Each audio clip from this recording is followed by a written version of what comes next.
It's okay. Off your mind. It's okay. Off your mind. Chai! Now wow, people wey suppose talk truth to power don off mic. And if we talk, na 500,000 they go sama us, call am hate speech. But fear not, Mayegun don come. Him go torchlight every corner, nooks and cranny of all these bad people wey dey spoil our country.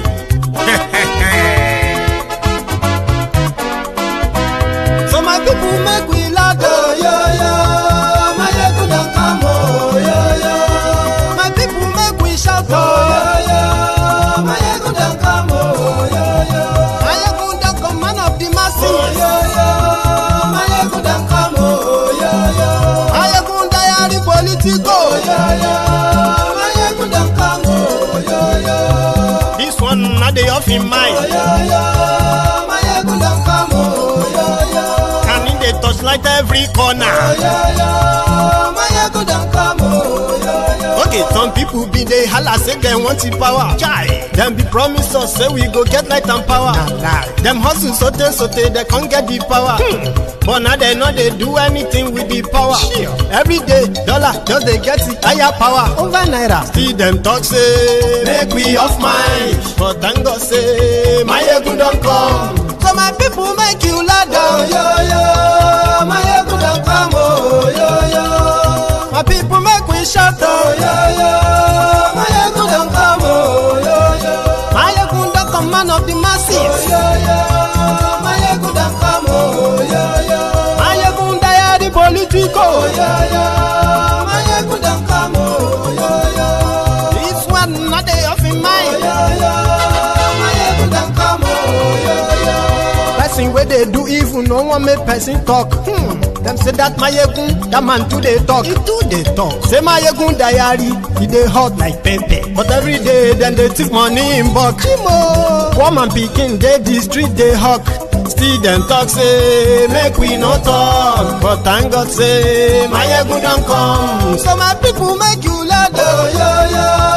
Mayegun don come, oh yo yo. My people make you shout, oh yo yo. Mayegun don come, oh yo yo. Mayegun don come, man of the masses, oh yo yo.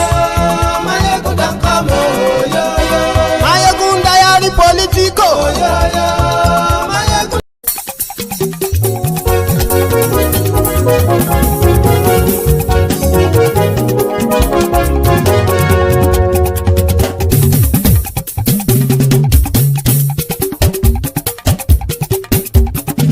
Mayegun làwa mọ̀ làmọ̀ tó dòdòdò. Mayegun diary Nayibi number one. Mayegun làwa mọ̀ làmọ̀ tó dòdòdò. Mayegun diary Nayibi number one. Mayegun ti dé o ọ̀rẹ́ ará ìlú. Mayegun diary Nayibi number one. Lórí Facebook lórí YouTube. Mayegun diary Nayibi number one. Gbogbo bó ṣe ń lọ ni Mayegun já wa sí. Mayegun diary Nayibi number one. Àṣírí ọ̀jẹ̀lú kì í bò níbẹ̀ o. Mayegun diary Nayibi number one. Bó bá ṣe eré àní Mayegun máa wí. Mayegun diary Nayibi number one. Ó sì tún ṣe eré wàá gbọ́ níbẹ̀ o. Mayegun diary Nayibi number one. Mayegun diary politico. Mayegun diary Nayibi number one. Godfatherism kò sí lọ́rọ̀ Mayegun. Mayegun diary Nayibi number one. Ẹ farabalẹ̀ sẹ́ o kẹgọ́rọ̀ lẹ́nu o. Mayegun diary Nayibi number one. Àní Mayegun làwa mọ̀ tó dòdòdò. Mayegun diary Nayibi number one.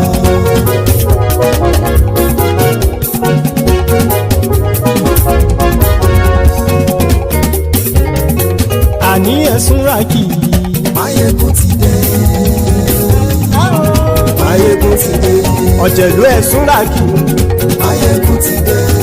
Àní ẹ̀sùn ràkì. Mayegun ti dé. Lórí Facebook. Mayegun ti dé. Àní ẹ̀sùn ràkì. Mayegun ti dé. lórí YouTube. Máyégún ti dé. Àní ẹ̀sùn lájú. Máyégún ti dé. Bọ́ bàbá gbé wúrẹ́. Máyégún máa wí. Àní ẹ̀sùn lájú. Máyégún ti dé. Ijó ìgbádìyẹ. Máyégún máa wí. Àní ẹ̀sùn lájú. Máyégún ti dé. Bí pẹ̀sìdó bá rúfin o. Máyégún máa wí. Àní ẹ̀sùn lájú. Máyégún ti dé. Hello there. Good morning to you again. Good afternoon to you. And good evening to you from wherever you are joining us. This is Máyégún Live. Brethren and dear Templars, please read beyond the caption of this broadcast. Take a moment and read the description as well.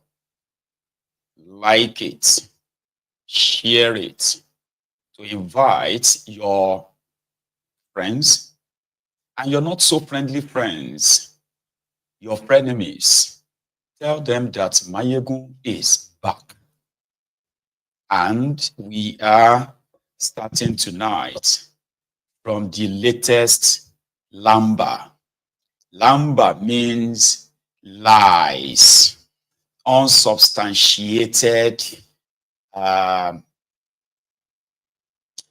positions from the Tinubu's regime.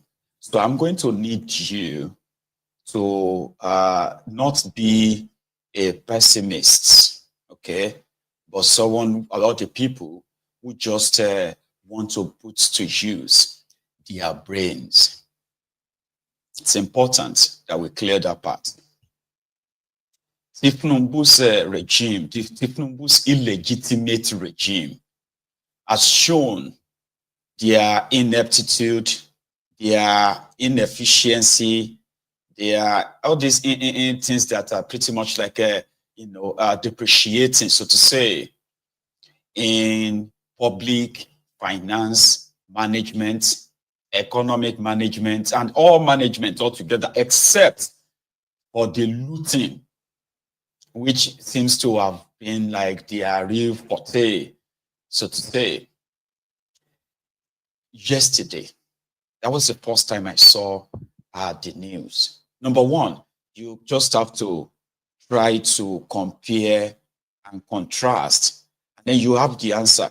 Most of what you're going to ask, they are like rhetorical questions that you already know the answers. But I remember telling everyone back then, I think it was last year, that Tinubu's gang of thieves, mismanagers, that they will feed you with propaganda. Una go come dey get pot belly. Yeah, you will be fed with so much propaganda that people go to see you, they get pot belly. I say, now they enjoy you. And you go come to tell them, say, propaganda lanje. You get? Say, you are looking fresh, you. Tell us the secret, and you'll be telling them that looking fresh. If let's say you did blind. Now propaganda with a chop. That they will be telling you things. And some of you will be asking yourself, like, they're talking about this Nigeria. Sorry, what I just heard now, is it talking about this Nigeria or another one?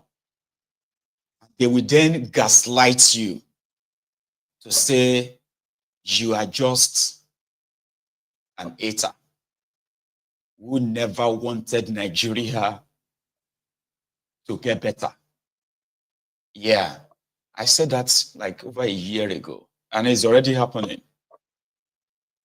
For 17 months of this illegitimate regime of the kleptomaniac, druggie, certificate forger, Tinubu, his federal government has not been able to attract more than $29.5 million. That is the money that people have actually put into the country. But they have told you that Tinubu, he went to India, and the Indian businessmen, G7 or G whatever, they pledged over $20 billion investment in Nigeria. It's been over a year now. $20 no come from India so far. Then they went to Dubai, and they told you that business investors from Dubai, they have pledged $11 billion to invest in Nigeria.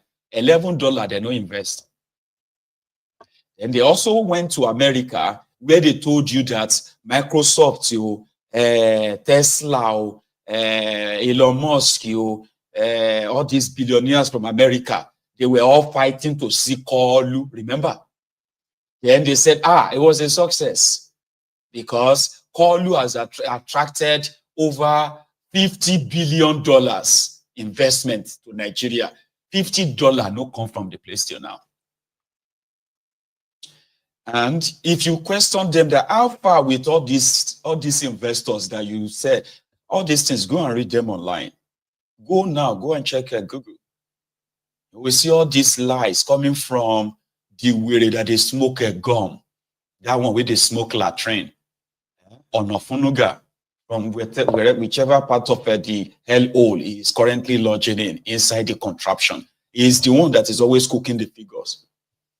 Una go come dey wait. You will be waiting for these Indian billions they want to invest in Nigeria. Where is the billion? This American billion that they want to, where is the billion? Nobody is going to invest in a country where your president is a heroin trafficker, drug dealer. That's the first red flag. Then nobody is going to invest, no real person, no real legit business will invest in a country where you do not have anything called rule of law. A place where if you put your money there, you just do what? You do Sahara. Sahara is like a freebie. Investors are people who keep other people's money. They are looking for where to put the money and make profits. And if you want that, you need consistent, stable policies. In Nigeria, they don't have that. It is like a gamble. In the morning, they can tell you, oh, Tinubu has ordered this. In the evening, they will say, no, he did not order. He only said, that's how they've been running the hellhole. The NNPC, which happened to be another cesspool of, in fact, it is actually the bane of Nigeria's economic woe to start with, apart from the insecurity, right? The NNPC is so corrupt that a typical Nigerian will tell you that they are oil-producing country. But as much as they pretend to be educated, right, miseducated people, so to say, there's none of them that can answer the. I've been asking these questions for a while. I know how much crude oil Nigeria is purportedly to be selling every day. $1.3 million, 1.3 million barrels. That's 1,300,000 barrels every day. Can anybody tell me how much NNPC Nigeria has remitted into the Nigeria Federation account as it is required by law since January 2024? Let me go even start from this year. Don't go far back. Just this year. Nobody can say. Nobody can say how much. Not even Mele Kyari, the guy, the criminal that is in charge of the NNPC, can answer that question. How much have you remitted to Nigeria Treasury since January to this October we just ended? Nobody can answer that. The Nigeria manufacturing sector is as good as dead as dodo. It's dead like dodo. But they continue to cook figures. And you see, data is very stubborn. Here you get Nigeria's inflation under these criminals is out of the roof, right? Which means businesses are dying. As businesses are dying, government revenue continue to dwindle, as the economy continue to shrink, and then what do you call it? Your Naira continue to lose its value. Inflation continue to hit deep into your economy. So is your debt profile. Nigeria's debt, when Tinubu came in, was put at, in Naira, was put at 140 or 150 billion Naira, 150 trillion Naira. Trillion, no, Naira. $105 billion. And if you put it was like makes sense, right?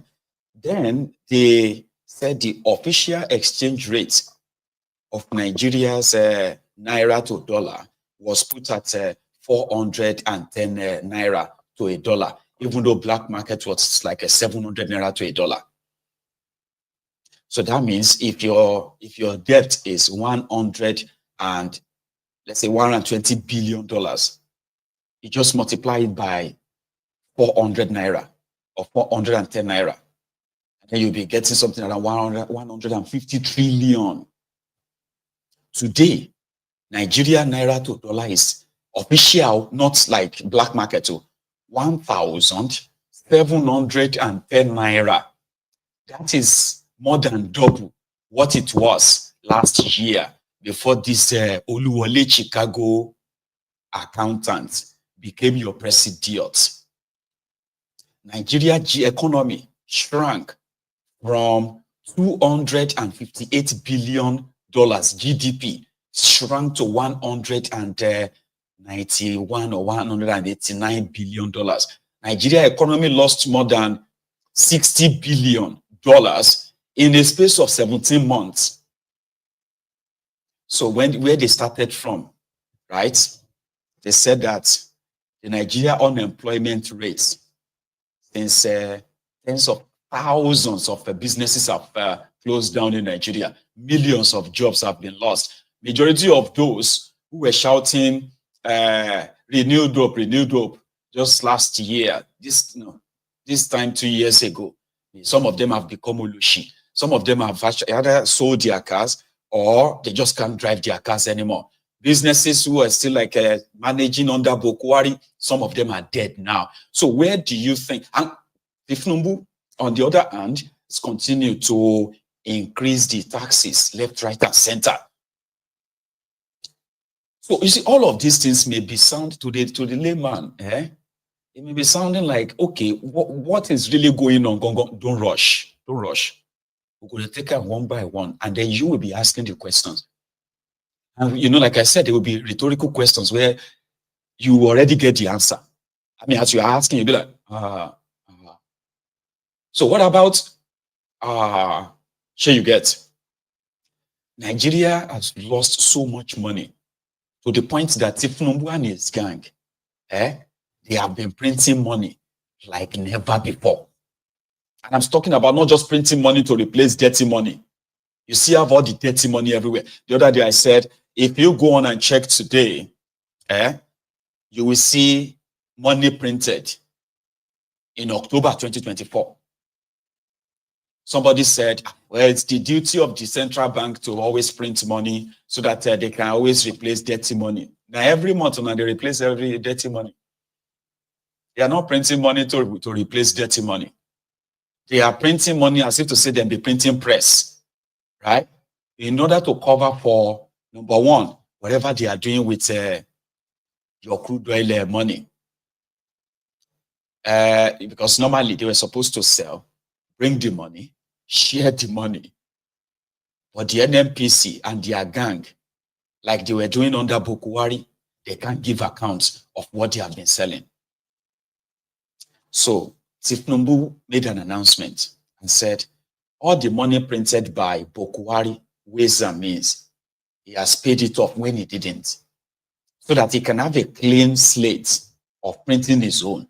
That he's almost printed the same amount of money Bokwari printed and borrowed from the central bank in 8 years. Tinubu has already printed almost that now in 18 months. So when they started with the cooking of the figure, right? Cooking of the book, Nigeria's unemployment rate was at over 70% when Tinubu came in. And it's probably like 90% now. Guess what? They decided to cook the figure and said the vulcanizer is employed. The person who is selling puff is self-employed. So all of these people, they are supposed to be categorized as employed people. And that was the argument. So when they now did their abracadabra, first they sacked the person who was actually giving out the data, which were also like a doctored data by then. I mean, back then they were doctored, but they're like a near close. So to say, like a close to what it was at the time. They said Nigerian unemployment rate was 60%. When Tinubu and his gang came in, they sacked the guy and they appointed another person. That one now did what they expected him to do in the Nigerian Bureau of Statistics. What did he do? He came back and said the barrow butchers is employed, the shoemaker, shoe shiner is employed, pop seller is self-employed, and all these people, they have never been covered before. So therefore, Nigeria no get unemployment problem. In fact, Nigeria have so much employment that only 4% of Nigerian population, they are unemployed. Remember, these are people that were supposed to be like self-employed and maybe meet the ratio, the cutoff ratio of people who also pay taxes, but they can't tax them. Yeah, there is no system to tax them. Because if you put together what these ones are actually making, I mean, they can't tax them per se. Though they are working on how to tax them now and add them to, share you get. And because of that, Tinubu and his gang, they gave themselves their I5. Nigeria don't get unemployment problem. So therefore, they don't have to worry themselves. If you are a graduate and this and that, you have no job. Go and look for something to do. Maybe you should go and become a shoe shiner. Because Nigeria don't get unemployment problem. So, or if you, I mean, there are cases like that of a child. I mean, yeah, a child who went to the farm with his father. And as they were walking, the child screamed, "Papa, I found a snail." And the father said, "Oh, keep it. We will use that to appease your creator when we get home." A few minutes later, the boy screamed again, "I found another one. This one is bigger." His father said, "Oh, keep it. We will use it to appease your creator when we get home in the evening." So he repeated this again and again and again until it was time for them to go home. So, "Papa, I found another snail, very big. This one is massive." Said, "Man, your creator must really, really be happy with you. Keep it. We will use it to appease your creator when we get home." So when they got home, the father called the son and said, "My son, could you please bring the snails that you found, the biggest one that you found on the farm today, so that I can quickly pray for you and then we can appease your creator to continue to protect you and provide for all, stuff like that." And then the son laughed. "Papa, I mean, I didn't find any snail. I was just playing with you. I was just joking with you." And the father looked at him and said, "Oh, you are not, right? You are not playing with me. What you did was that you are joking with your own creator." That's exactly what is happening to Tinubu and gang. So eventually it will come to light. Sure you get. So since they cannot be bothered of creating jobs and they are telling themselves that even if jobs are leaving Nigeria, even the Ronukus were saying that the businesses that were leaving Nigeria is because they couldn't compete with the local businesses in Nigeria. While as they were living with their tax money. They were also living with jobs. More and more people are becoming like jobless, unemployed, that they could barely feed. And that's the reality of the whole place. Then they quickly turned around. And this one actually gives a concern. I have a concern about that. And my prediction may be right. So when Bukwari was living, right, he used the supposed foreign reserve of Nigeria as a collateral. He took loan from Morgan Chase of America. You call them Chase Morgan or Morgan, JP Morgan Chase. A collateral of the debt of 21 billion. Nigeria had 33.8, nearly 34 billion. That's how much Bukwari purportedly left in the Nigerian foreign reserve. And you know something about foreign reserve? It's like your credit, sorry, it's like your savings, which also gives you a bit of a credit advantage for international lenders. So when they want to give loan or something to your country, they will look at what do you have in savings, so that they can be like, okay, if you don't pay us back, we can easily just go there and take our money from it. Here you get. So because Nigeria, the giant of Africa, could only boast of having $34 billion, where South Korea has over 400 billion. And some of these other countries have like, 500 billion, 700 billion, 200 and something billion in their own foreign reserve. So whenever they want to give those countries like, loan and all that, they give them loans in a very reduced interest rate because their credit is healthy. That of Nigeria is so low that many countries are wondering how Nigeria is agreeing and accepting some of these loan conditions from all these lenders around the world. How could your country will never make it if you continue to accept these loan conditions. But the reason is because Nigeria credit is so low, that they will just take anything. Even though the money they will take will never be invested in any sector of Nigeria that could hand them money. No. It will still be looted, right? So they make the deal with the JP, Chase, and all of them to the point that Nigeria was servicing debt with over 90% of our income. So let me explain that. It's like every 100 Naira that Nigeria make, they have to use 97 Naira to service debt. This is not paying back the debt. Nigeria is not even paying back our debt, just servicing. Servicing means paying the supposed charges every month on your debt. So let me explain that to you as well, what that means, like in layman terms. So it simply means that, let's say you borrowed 10,000 Naira and you agreed to be paying 100 Naira every month. But unfortunately, what you are making is 100 Naira. Oh, sorry, you are making, let's say, 50 Naira. You're supposed to be, that means your repayment is more than your income.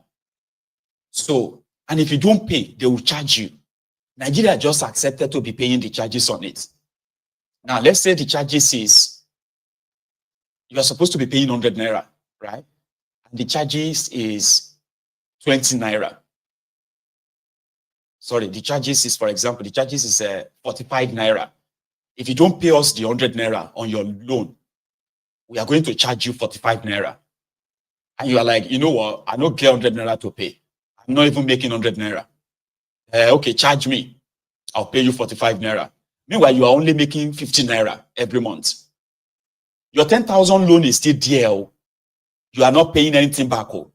But you have agreed that, you know what? Oh yeah, take 45 Naira from my 50 Naira every month. You are now left with 5 Naira. So how would you now take care of your bills when all you are getting now is 5 Naira from it all? So you can then probably just go on and borrow more. You get that now and say, you know what? Can you give me another 2,000 Naira? Alaye, you already hold 10,000 Naira. You are not even paying that. I know, but I need money.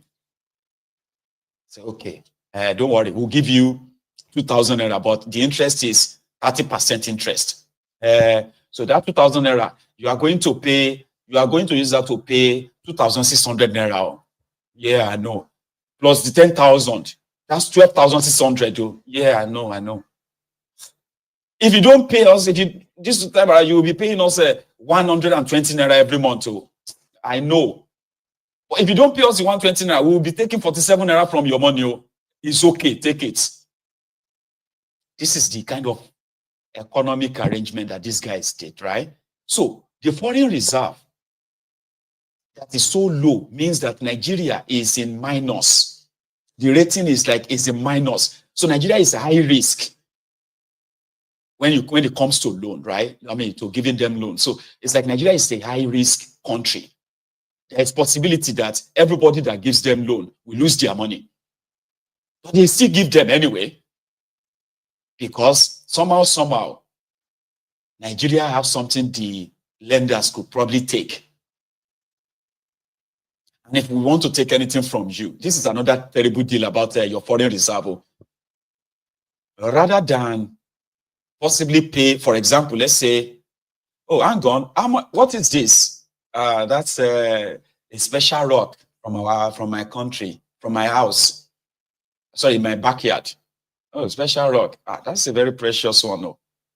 And you see this rock, if you want to buy it in the international distance, and this rock is worth 2,000 naira. Remember, you have a debt of 12,000 naira already, right? But you see this rock, this one is like 2,000 naira. So that means if you have a 6 of this rock, you can pay all your debts if they buy it at the right price. 2,000 naira per one. And then they will be like, but we can't pay you 2,000 naira, you owe us money. You can't give us the same price that everybody will buy it, okay? So meanwhile, you see this rock, now only us go buy them from you. So what that means is that we'll buy it from you for 50 naira. 50 naira is too small now. It's 50 naira. Do you want the loan or you don't want the loan? Yeah, we want the loan. Do it for 100 naira now. It's 2,000 naira per one. No, you can't sell it. We need you to now devalue the price of this rock. So you devalue it to 100. Okay, we'll buy it 100 naira. You devalue it to 100 naira. Because Nigeria is so corrupt and that these criminals have nothing to lose. They'll say, okay, I will give it to you for 100 naira. So now you go back to your country and tell everybody that this is your rock, even though it is 2,000 naira in the normal original price. So now 100 naira, we could get them from you. And we'll take it anytime we want. So, okay, yeah, that's fine. We are okay. Can you give us another loan? Can you give us like maybe 5,000 naira? You still want to collect more loan? Say, yeah, because we don't get money. That's how they have been negotiating your economy with the lenders. And who are the lenders? West. Chinese, who also came to come and take their own from Nigeria. They are not even giving Nigeria conditions of go and devalue your naira. But this America, this Britain, and all these lenders, this Europe and all that, they always tell them go and devalue your naira. You cannot put your naira at the same par. Even though you are the one with the precious stone, you are the valuable. They are just printing paper. Now paper, then just a print carry give you. Here you get. But these criminals are okay with that. Because number one, your savings is in red. You are an high risk to them. You are a very big high risk to them. So Tinubu and his gang, what are they doing? They decided to start cooking the book. And that is why, number one, Nigeria is not producing more. Not that, okay, Nigeria have started producing all the ships that brings things to Nigeria. Nigeria is like a dumping ground. They will come to Nigeria. All the importers, they will dump them in Nigeria. And all the vessels, they will leave empty. The cargo planes that brings in stuff to Nigeria, once they dump everything, they leave empty. They are not taking anything away. So now say, okay, the ships that are leaving Nigeria, they are loading Nigeria-made shoes, Nigeria-made, product that they are going to go and sell in Europe that will hand Nigeria euros. Or this ones, the one that came from America, they are loading them with Nigerian goods, Nigeria-made goods, to go and sell them in America. No. So Tinubu and gang decided to now kind of start pushing the narrative and said, oh, we are no longer using 97% of our income to service debt anymore. It is only 64%, 65% we are now using. But there is no evidence of that. Just 3 months ago, in 3 months, this past 3 months, they said that Nigeria spent 4.4 trillion naira servicing debt. When we asked that, how much did Nigeria make during that same period? Very easy. Nigeria didn't make anything other than they printed money to share. That's what they did. That's the only evidence that is available. They printed money to share, okay? And Nigeria is not earning any forex whatsoever. And if Nigeria is earning any forex, they should be able to tell us from what? From what? Or is it from the NNPC? Huh? Oh, okay. If it is from the NNPC, which I know is not right, if it's from the NNPC, that means the money they are already, you know that the states in Nigeria, since Tinubu said subsidy was gone, the states in Nigeria, they are collecting more allocation than before. Sure you get. So that was supposed to be like Nigeria sold crude oil and the money was given to them. And if we exchange the dollar to Naira, like a go boy, sure you get. And that is money they are sharing. If that is the case, then which money are they putting in the foreign reserve? Question, no, just ask questions. But they were not, for any reason, showing any of this book. There is no evidence. There is no document, just word of mouth. And they are pushing it. We are now spending 65%. We are now, that's why they are pushing for more taxes. Who are you taxing? People that have no jobs or businesses that are already like dying and living. Where exactly do you think they are making money from when it is on record that they've printed over 22 trillion naira? 22 trillion naira in the last 1 year. 22 trillion naira printed money, ways and means from the central bank, given to Tinubu's government to share. When Bukwari printed 27.5 trillion naira in 8 years, it was around the time that NNPC stopped remitting money to Nigeria Federation account. And to cover up for that, Emefiole was printing money. And if you convert the exchange rate of that time to how much money the Bukwari printed, that was $64 billion. $64 billion. That is the money. And it is not that, we're saying, what did they use the money for? Bukwari shared the money to cover up for what should have been the remittances, as well as the taxes collected, remittances from the NNPC. So they are now saying that Nigeria's foreign reserve is now $40 billion. Ask them questions and ask them for evidence. There is no evidence. So my own concern is that, Alaye, these guys may have depleted the same foreign reserve to possibly near zero. And to make you feel like instead of any of this Nigerian media to dig and investigate if truly they are remitting any money into the foreign reserve, right? They are helping them to spread the lie, the LAMBA, the propaganda of 40 billion. The question is from what? Because maybe in another few months now, Kasala go bust. The shit will hit the fan. Everybody go now, they hear say, Omo, na genje, na lie. And they will be like, what happened to the foreign reserve of Nigeria? How come it is not reflecting in your economy? It should be reflecting. Your Naira should possibly have gained some strength. Abi, if you save more money that way, it should help reflect on your Naira. The Nigerian, Nigerian Central Bank would have some dollars too, but they don't have. They are begging us in the diaspora. The last time they went to go and collect $500 million they raised the bond. And you know what they do with bond?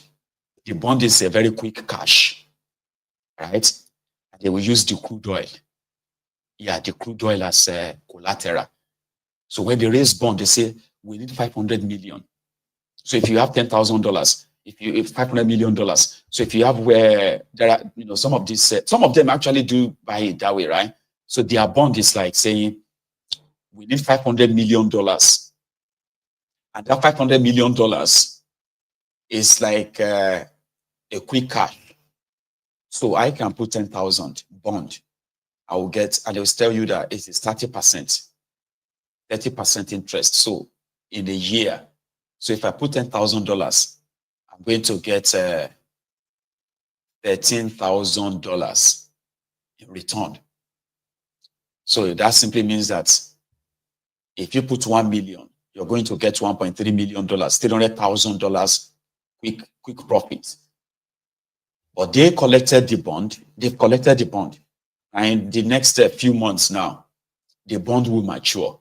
So that simply means the $500 million they collected, they will need to give people 650 million or so back. So that's an extra $150 million. So that's what they will share to everybody who kind of bought the bond. But what happened to the bond money? They don't collect it, they don't share them. Crude oil sale is what they will use to pay everybody back within a year. Right? So they are everywhere. They said they needed us in the diaspora, me and you, to give money back and remit money. Don't send your money through the transfer apps anymore. Send the money through the central bank so that they can give your family and relatives in Nigeria Naira. Okay? And then that your pounds, that's your euro, that's your dollars. All of them will now go to them so that they can have liquid cash, liquid forex. They are doing all of that as we speak, begging people to send money through them. They are begging people to please come and deposit your dollars in their domiciliary account. Stop putting your dollars at home. As if to say, people, nah, me and you get dollars, where will they put for house? If you are living in Nigeria, how many Nigerians have dollars that they are putting at, they are saving at home? But it's a policy of Tinubu's regime, asking people to come and to bring out their dollars because they need dollars. Then they are pushing this fraudulent agenda with no evidence that they have saved $7 billion or $6 billion in the last 17 months. Nigerian foreign reserve is now $40 billion, but there is no evidence. Nigeria Naira continue to crash, assuming they have that kind of money, right? That simply means that the World Bank, the IMF, and the rest of them, they will probably automatically adjust the conditions they gave to them to go and devalue their Naira. And that simply means, right, it will reflect in your Naira dollar exchange. Also, possibly reflect a little bit on your economy too. In your economy, but it's not. So that's what we call the voodoo economy, cooking the book, lies. And I expect those who probably have, those who have economic knowledge or what have you, to help you. So that takes us back to the beginning, when I told you that you see Tinubu and his gang, then go feed you with propaganda. Fote Emma Bersini Yokun, now go they get pot belly. That when people ask you, about you know they get pot belly. Now kwa shock of this, I'll be waiting. Say, my brother, propaganda with the chop. We chop propaganda in the morning, we chop propaganda in the afternoon, we chop propaganda in the evening, and even in our dreams, we see the chop propaganda. Because Tinubu and his gang, they go feed you with as much as possible. If you question them, they go say you be enemy of Nigeria. Bring evidence, there is no evidence. You go explain tire, there will be no evidence. So I have challenged them, or I am challenging them. Because if you have more forex, it reduces, supposedly reduce the pressure on your own local currency. That is what the economy is. That's what we were taught. At least I did little economics back then.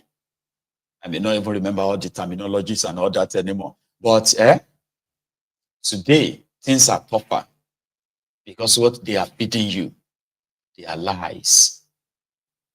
And this is the height of it. Nigeria was generating over 8,000 megawatt of electricity 9 years ago. 9 years after, Nigeria is struggling to generate 4,000 megawatts. Nigeria that was distributing over 5,000 megawatts of electricity. And some of these industries, some of these manufacturing companies, back then, they were not spending over 60% of their own resources on generating power. Today, so many of them can't cope anymore because of the cost of running their businesses in that same contraption. But they keep telling everybody the ease of doing business, ease of doing business. There is no ease of doing business in that place. Businesses are dying. There is evidence of that. All this money they are taking from everywhere, they're not even investing them in the critical sector. Critical sectors like power. We all know the destruction that they have done to your power sector in Nigeria, especially the Boko Haram terrorists up north. These guys were having a chat around that.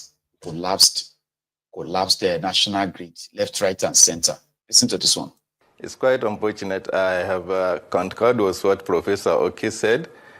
We need to look at the grid holistically and see what measures we can take to strengthen it and to stabilize it. It's not easy to say that we are going to fragment it immediately. We still need the grid because certain parts of the country are still not in a position to have suitable network in terms of transmission and distribution.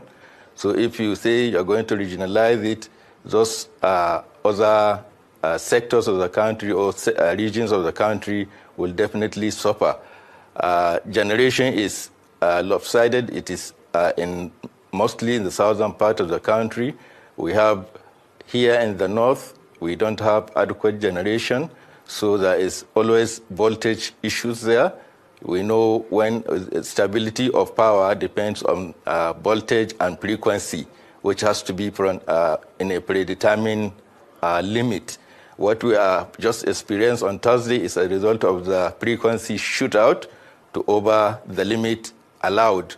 And what TCN said is because power is not being evacuated. Of course, there are also other scenarios when there is inadequate, some people call it rejection of load from distribution companies. For some obvious reasons, they could not take the allocated power. But I know in Abuja, we are always hungry for power. We take even more than what we are allocated. But be that as it may be, I think we need to look at the transmission infrastructure and see what reforms can be done to quickly reverse the trend that is happening. I'm happy to say that the split of TCN into TSP, Transmission Service Provider, and Nigerian Independent System Operation will go a long way in apportioning specific functions for the two companies. The issue of grid stability is mostly going to be the responsibility of the Nigerian Independent System Operator because it's responsible for dispatch of power from a generation station to the end users and ensuring that also the liquidity function of the industry is sustained such that generation companies will be able to get their own portion of that revenue to satisfy the gas demand. And we know the gas companies now, there's a lot of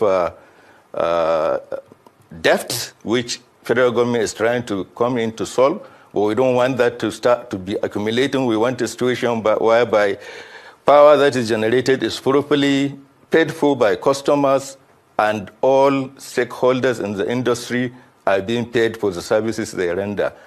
So transmission being still part of the government has to be reinforced in a number of ways. I know there's a lot of plan to expand the grid, to make the lines ringed instead of being radial in nature. Problems we are having of lack of supply in part of the northern states is a result of the only lines linking Kano and Kaduna to Shiroro, which have fallen. If we have another side of it from Kainji through Sokoto, 330 kV, that would have provided a loop. So we will not only rely on the Ogaji, Enugu, Jos line, which is supplying not enough to these northern states. We will have a better form of supply. So I think that kind of redundancy must be provided by TCN. Another fundamental thing which also is missing, I'm happy to say something is being done, is the SCADA. Nuisance, Lele. I don't want you to probably listen to all the nonsense, but I intentionally kind of share that with us, okay? In 8 years, Bokwari destroyed Nigeria. Sote, the northern Nigeria, is the most hit. Before Bokwari, the old Kainji Dam was generating over 1,000 megawatts of electricity. There's another one called Shiroro Dam in Niger State. Shiroro Dam was also generating over like 1,000 megawatts as well. Steady. Then Boko Haram started. Boko Haram guys, they constantly, right, bomb that Shiroro, bomb everything around it, destroy the infrastructure all the time. Boko Haram couldn't, for the sake of northern Nigeria, protect those infrastructures. For the sake of northern Nigeria. Obasanjo started about 11 independent power stations, power plants across Nigeria. But most of them are in the southern part of Nigeria. True. But because what they have succeeded in doing is that Nigeria is a quota system country. So the electricity generated from southern part of Nigeria, they have a way of transmitting them straight to northern Nigeria. So before Yaradua came, Obasanjo's power plants, they were like over 50% completed. When Yaradua came, he cancelled everything and left it undone until he died. So Egbere Jolantan now started like working on some of these power plants, enough that they could get some of them still working. Others, in fact, they actually sold them. They sold some of them, or probably all of them. Yeah, they sold them. But with the conditions that they will still have to transfer the electricity to northern Nigeria, most of them. That's why you are hearing the Ohaji, Enugu, all these other power plants transmitting or transferring electricity to northern Nigeria, because the Kainji and Shiroro, they have become almost obsolete as we speak. Infrastructures built for like about 50, 60 years ago. No real investment to upgrade them, improve the whole thing. It was just like until everything will collapse. In Nigeria, they will be allocating money for its maintenance, and that money continue to go into the private pockets. So one of the horrible things that religion, as well as terrorism, have done to northern part of Nigeria is not just the destruction of the food supply, the food chain, it's also the destruction of critical infrastructures like power. No real improvements. And wherever they have there, they continue to destroy them even till today. And when Jonathan came for these terrorists, there was like a consensus among these terrorists of northern Nigeria, the political class, to shield and protect these armed Fulani Boko Haram terrorists of the North, with the same entitlement that Nigeria must give them power. No real investment. So Yar'Adua, that they claim is your best president for reducing the price of petroleum from 97 naira to 87 naira. And that's why he did, and he gave them amnesty in Niger Delta. That made him the best president in Nigeria. So he died. But his retrogressive decisions, Nigerians are still paying for it. The northern Nigeria is still paying for it up to today. 8 solid years, Boko Haram never invested in any real thing in northern Nigeria. No real thing. Not power, not education, not healthcare, nothing. They are more interested in, rather than invest in all those things, these criminals appointed from northern Nigeria, they were busy looting Nigeria, enriching themselves like never seen before. And the poverty in that part, oh dear, the insecurity and the terror, it was like, oh my God, out of this world. So now that entitled brat is there trying to sound educated. Why I hear that they are trying to invest, where we have been promised to invest in Guinea and all of that. Well, anyway, this one has something to say, okay, or something. I think we started too late. I will agree with the fact that now we've started taking the right steps, but too late, because we ought to have started taking those steps years back. The starting point is to realize clearly that the world is actually going off-grid. The direction of the world is to go completely off-grid. And I was kind of encouraged by the position of the minister recently when he declared that, the country will be looking in the direction of state grid, regional grid, and what have you. And that's like almost 19 years late, because all this had been advocated right from the time of the late Yar'Adua. Though we liken it to our own pipeline, which is very weak. Any attempt to put petroleum product in is going to bust. The same thing for our transmission infrastructure. It's very weak. And I had a kind of a problem with the policy direction. Of course, when we headed in the direction of Manitoba Hydro for transmission management contract, I kicked against it. They said maybe because of my other part. Of course, I wanted to publish it directly in Manitoba. I did. I published Manitoba, University of Manitoba Law Journal. I wanted to tell the Canadian audience that they were not going to be successful with their attempt in Nigeria. They thought, no. I said, well, I think I hold the country that patriotic duty to tell the world the truth. And I said Manitoba Hydro was going to die a natural death. Manitoba Hydro died a natural death. Nobody knew what happened to the transmission management contract. The same transmission infrastructure. Thereafter, forth and back, not the current administration, then we had the Siemens. And myself and Raywan, we were in another studio. Well, like I said, I wasn't as optimistic as to the miracle that the Siemens was going to do, because the evidence is there. I mean, I can't really feel it. And now, Siemens has been there for the same transmission overhaul or enhancement or whatever. The world, we actually need to embark on transmission disembarkation. Just get off completely from this transmission thing. Because the same thing when we had problems with our refineries. We turn it around, we turn it in, we turn it out. Oh, you know what? Let's now look the way of Dangote's and the modular refineries and the rest. So I foresee a situation in which we'll actually start a gradual phasing off of grid, because it's very weak and dilapidated.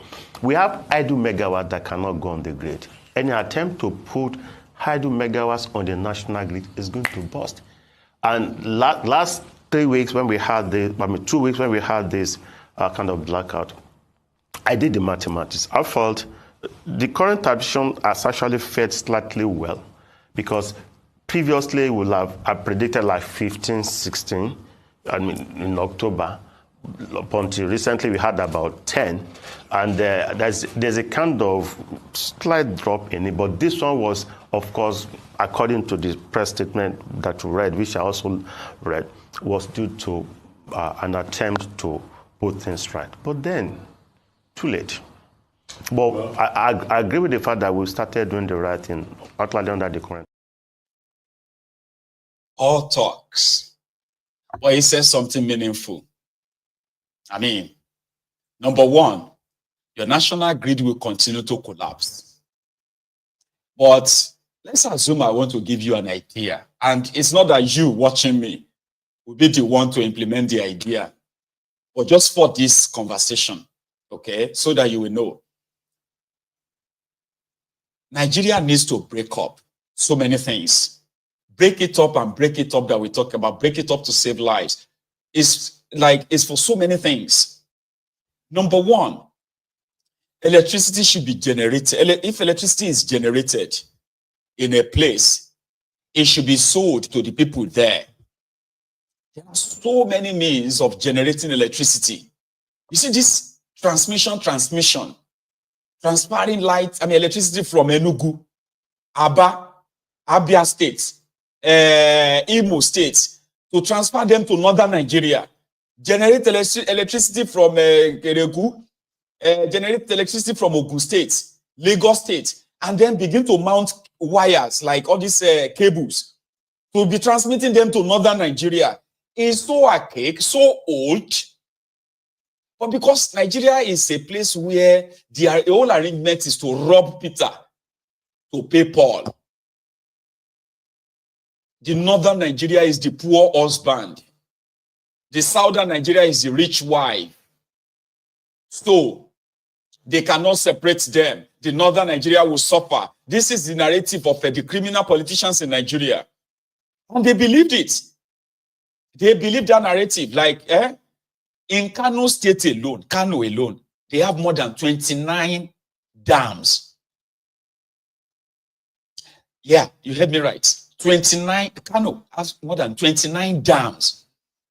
That 14 of them alone, if it's put to real use, can generate more than 200 megawatts of electricity. That is this one, 15, that one 20, this one 30, this one 80, that other one maybe 50 megawatts. The whole of Kano is believed that the whole of Kano needs just about 100. As big as Kano is, they only need about 100, and I don't think they should. That's even enough. But yeah, that's what they said. They need just 150 megawatts of electricity, and the entire Kano will have 24 hours electricity. 24 hours. So if they have dams that can generate more than 200 megawatts, that means the smaller state next to them, they can sell the 50 megawatts to them. Kelbio, Shokoto, all these places, they can build their own dams. Or just kind of go solar. But no, they are waiting for the cable coming from Enugu to supply them electricity. They are waiting for cables of electricity generated in Aba to come and supply them electricity in Kaduna. Meanwhile, they can actually let everybody, like, come on, man, generate your own electricity in your place. Give the license to people who are ready to generate them. Stop talking about this, your national grid. Because what they usually do is that if you are generating electricity in Ogun State, even as a private electricity company, you are expected to sell it to them, National Grid, Transmission Company of Nigeria, TCN, a politically created body, to buy it from you. Buying it from you means they will say you should link it to the national grid, those cables, those power line. And then they will now transfer it to wherever they want to transfer it to. That is so old. When you break up the contraption, there will be so much massive development, even starting with this electricity of a thing. Ogun State have the capacity to generate more than 800 megawatts of electricity. Guess what? Ogun State, that has the highest concentration of manufacturing companies in the whole of Nigeria, is massive. And I don't know if they still hold that though. because I think a lot of things have happened lately. Agbara business, the business area alone, the whole electricity needed to run Agbara 24/7 is less than 150 megawatt of electricity. The whole of Ogun State is probably, they won't need more than 250, 300 megawatt of electricity. And they will have 24 hours electricity, 24 hours. But no, if they generate electricity in Ogun State, it must be transferred to Sokoto. See the distance from Sokoto to Ogun State. Do you know how many hundreds of kilometers? And they all say it, oh, half of what they are transmitting to this northern Nigeria, half of it is possibly lost in transit, which could have people, the people living in Papalanto, they are living in darkness. There is electricity generating plant in Papalanto in Ogun State. Because if anything is generated here at all, it has to be transferred to the northern Nigeria. They make the northern Nigeria so dependent, so poor, that it's like a badge of honor. The north is poor, the north cannot survive. We need to give it to them. The criminal politicians.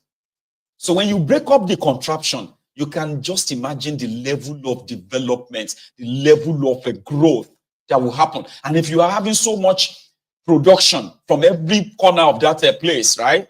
I mean, come on. People will have jobs. The economy of everyone will improve. And you don't have to kind of be a prayer warrior to have a better life. It's so simple. It's so easy that way. But the way they structure that contraption, the fake Nigeria, is that the northern Nigeria is the poor husband. Southern Nigeria is the rich wife. So they can't separate them. They can never break. They can And that is why Shittyman